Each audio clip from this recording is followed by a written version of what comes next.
السلام علیکم، میرا نام دانش حسین. آپ سب کا بہت شکر گزار ہوں کہ آپ لوگ میرے یوٹیوب چینل پر آئے.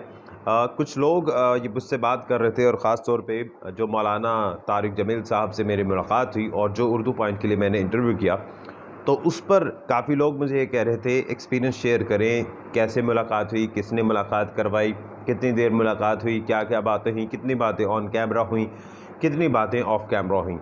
کافی دنوں سے اس طرح کے سوالات مجھ سے پوچھے جا رہے تھے. پھر اس کے بعد کچھ کو جواب دے پایا، کچھ کو نہ دے پایا.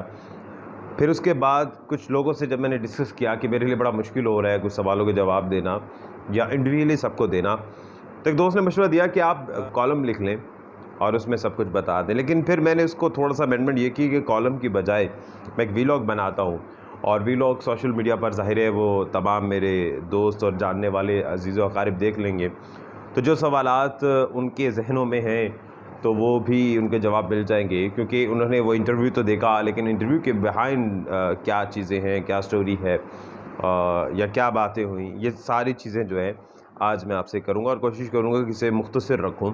اور اس کے بعد اگلی ویڈیو کل میں بناؤں گا انجینئر علی مرزا صاحب سے جب میں ملا، تو اس کے بعد آپ دونوں ڈفرینشیٹ کر سکتے ہیں، کمپیریزن بھی کر سکتے ہیں. خیر، مولانا طارق جمیل صاحب کسی تعارف کے محتاج نہیں ہیں، پوری دنیا میں جانتے ہیں، پورے عالم اسلام میں ان کو جانا جاتا ہے اور عزت کی نگاہ سے دیکھا جاتا ہے.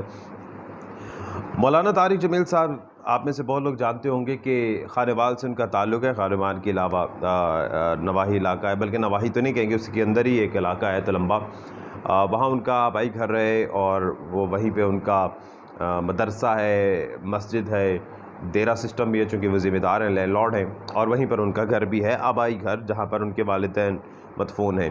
اس کے علاوہ فیصل آباد اور یہاں لاہور میں بھی، چونکہ ہم لاہور میں اس وقت بیٹھے ہیں، تو لاہور میں بھی ان کا گھر ہے. اور اس کے علاوہ تبلیغ کے لیے تو وہ پوری دنیا میں جاتے رہتے ہیں. اب میں سٹوری آپ کو ساری بتاتا ہوں، اور میرے خیال سے اس سٹوری میں سارے سوالات کے جواب مل جائیں گے. یہ ایک سفر نامے کی صورت میں آپ تک پہنچاتا ہوں. ایسا ہوا کہ یہ آپ لوگوں میں سے اگر کوئی میڈیا فرینڈ مجھے دیکھ رہا ہے تو ان کو بھی بخوبی اندازہ ہوگا، اور باقی لوگوں کو بھی پتہ ہوگا کہ مولانا طارق جمیل صاحب جو ہیں وہ اس طرح سے انٹرویوز نہیں دیتے، اور بہت زیادہ ہائی لائٹ نہیں ہوتے. انڈیویجولی خاص طور پہ ون آن ون جو انٹرویوز ہیں وہ ان کے نہ ہونے کے برابر ہیں. یہ شاید کوئی ایک یا دو ہوں گے میکسیمم، تیسرا شاید نہیں ہوگا. تو ایسا ہوا کہ نظر کرم سمجھ لیجئے، اتفاق سمجھ لیجئے، یا میرے نصیب میں تھا یہ شرف جو مجھے ملا. بیچ میں ایک شخص تھے جنہوں نے تعارف کروایا، یا جن کے تھرو میں ان تک پہنچا. ان کا نام میں نہیں لوں گا، نہیں تو ان کے لیے بھی بڑی مشکل ہو جائے گی، کیونکہ پھر اس کے جس طرح سے مجھے لوگ کہہ رہے ہیں تو پھر ان کو بھی کہیں گے، اور ان کے لیے مینیج کرنا بھی بڑا مشکل ہو جائے گا، کیونکہ انہوں نے خود بھی مجھے منع کیا ہے. اکثر لوگ مجھ سے شاید ناراض بھی ہوئے ہوں گے، جن کو میں نے کلیئرلی معذرت کی تھی. تو اینی ویز وہ ان دوست نے کے تھرو ہم وہاں پر گئے. مولانا صاحب سے پہلے میری فون پر بات ہوئی، تو انہوں نے پھر یہ ہے کہ مجھے ٹائم دیا اگلے دن کا. عید والے دن بات ہوئی تھی، اور عید کے دوسرے دن انہوں نے ٹائم دیا، اور عصر کی نماز میں ہم نے اکٹھے پڑھنی تھی. یہاں سے اتفاقاً میں اس دن ملتان تھا عید کی چھٹیوں کے لیے. عید میں میرا بھائی زین الحسن میرے ساتھ تھا. ہم لوگ گئے اور وہاں تلمبہ پہنچ گئے، اور اس کے بعد تعارف کیا. تو وہاں کے لوگ پہلے سے ہی ان کو پتہ تھا، علم تھا. مولانا صاحب جو ہے انہوں نے بتایا تھا وہاں کے لوگوں کو کہ دانش حسین آئیں گے. وہاں پر انتظار کیا، مسجد میں دورہ کیا، دیکھی چیزیں بڑی خوبصورت ماشاءاللہ. وہ مسجد اور مدرسہ بنا ہوا تھا. اور اس کے بعد اذان ہوئی. اذان کے 15 منٹ کے بعد مولانا صاحب وہاں پر آئے. وہاں پر ملاقات ہوئی. اتنا جمع خفیر تھا وہاں پر، حالانکہ وہ ایک چھوٹے سے گاؤں کی ایک مسجد تھی، لیکن اس کے باوجود بہت سے لوگ آئے ہوئے تھے. عید کا دوسرا دن بھی تھا، اور جمع خفیر رش وہاں پر تھا. خیر، نماز ہم نے پڑھی، اور بڑی ملنسار اور نرم دل کے مجھے وہ مالک دکھائی دیے مبینہ طور پر. اور خاص طور پہ جس طرح سے باد النظر میں جس کو کہتے ہیں کہ وہ بچوں کے ساتھ بیٹھے ہوئے ہیں، پہلی صف میں بچے بیٹھے ہوئے ہیں. وہاں سے میں نے دیکھا کہ ہماری مساجد میں تو بچوں کو بھگا دیا جاتا ہے، لیکن وہ مولانا صاحب پہلی صف میں لے کر بچوں کے ساتھ ہی بیٹھے ہوئے تھے.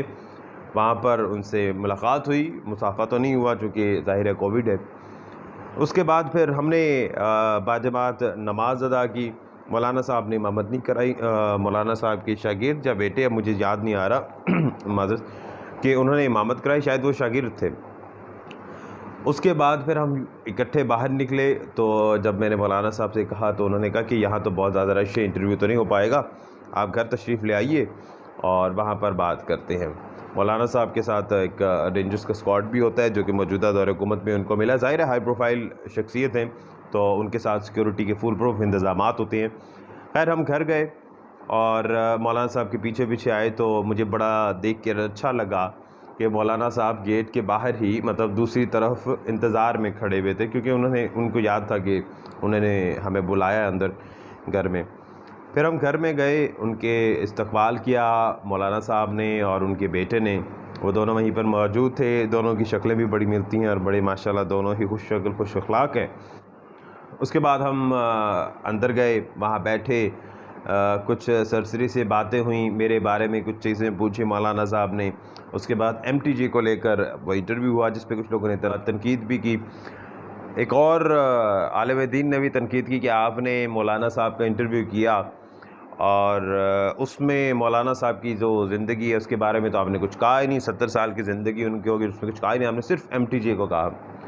خیر میں نے بڑی کوشش کی کہ ان کو کلیئر کروں کہ یہ جو انٹرویو ہے یہ خالصتاً ایم ٹی جے کے لیے ہے، اور کیونکہ وہ کرنٹ ایشو چل رہا تھا تو اس کو کلیئر کرنا مقصود تھا۔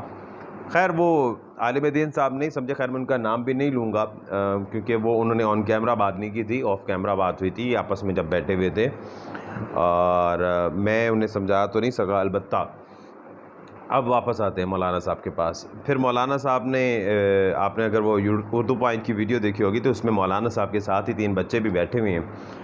انہوں نے کہا کہ میں شرط پر انٹرویو دوں گا کہ یہ بچے یہیں پر بیٹھے ہوں گے۔ میں نے کہا مولانا صاحب آپ جب مسجد میں نماز کے ساتھ اپنے ساتھ بٹھاتے ہیں تو انٹرویو کی کیا وقت ہے جب اللہ کی نماز کے لیے آپ کے ساتھ ہی بیٹھے ہوئے۔ تو مولانا صاحب مسکرائے، خوش ہوئے۔ اس کے بعد ہم نے انٹرویو شروع کیا۔ کوئی پلان اس طرح سے نہیں تھا، اسکرپٹڈ نہیں تھا، بس بیٹھے اور گپ شپ میں وہ ہم نے انٹرویو میں ریکارڈ کیا، جو جو باتیں پوچھیں ہلکی پھلکی سی اور وہ مولانا صاحب نے بتائیں، اور یقینی طور پر وہ بڑا اچھا تھا۔ انہوں نے ٹائم کا بالکل بھی یہ فیل نہیں ہونے دیا کہ کہیں میں زیادہ ٹائم لے رہا ہوں یا ہم لوگ زیادہ دیر تک بیٹھے ہوئے ہیں، وہ اطمینان کے ساتھ بیٹھے رہے۔ اس کے بعد ہم نے تصاویر لی، زین میرے ساتھ انہوں نے بھی تصویر لی اور ہم تھوڑی بہت گپ شپ لگائی، اور اس کے بعد پھر ہم وہاں سے روانہ ہونے لگے۔ تو مولانا صاحب پھر اپنے گھر کی جانب یعنی اندر کی طرف داخلی راستے کی طرف چلے گئے اور ہم وہاں سے باہر چلے گئے، اور یہ ایک قسم کی عیدی تھی ان کی طرف سے، کیونکہ آفس میں شاہد نذیر صاحب جو ہیڈ بھی ہیں ہمارے ملٹی میڈیا کے، تو انہوں نے عثمان بلٹ جو کہ دوست ہیں جن کو آپ دیکھتے بھی ہیں اکثر اردو پوائنٹ پر بھی، تو انہوں نے عثمان بلٹ کو کہا کہ جی بڑی عیدی ملی ہے۔ تو عثمان بلٹ کو میں نے نہیں بتایا تھا کہ کیا عیدی ملی ہے، اور میرے خیال سے سب سے بڑی عیدی ہی یہی تھی کہ انہوں نے وقت دیا، عید کے دوسرے دن اپنے گھر میں بلایا اور وہاں پر ٹائم دیا، نہ صرف انٹرویو کے لیے بلکہ دیگر جو گفتگو ہے اس کے لیے بھی بلایا، اور یقینی طور پر یہ ایک بڑی عیدی ہے۔ خیر بڑے اچھا لگا ملاقات اور وہ ساری چیزیں۔ ویڈیو بنائیں گے ہم انجینئر علی مرزا صاحب کے پاس، کیسے گئے، کیا باتیں ہوئیں، بیہائنڈ دا کیمرہ کیا باتیں ہوئیں، اور خاص طور پہ کس طرح سے مہمان نوازی کی اور کتنا سادہ ان کا لائف سٹائل ہے، اس پہ اگلی ویڈیو پہ بات ہوں گی۔ اللہ نگہبان۔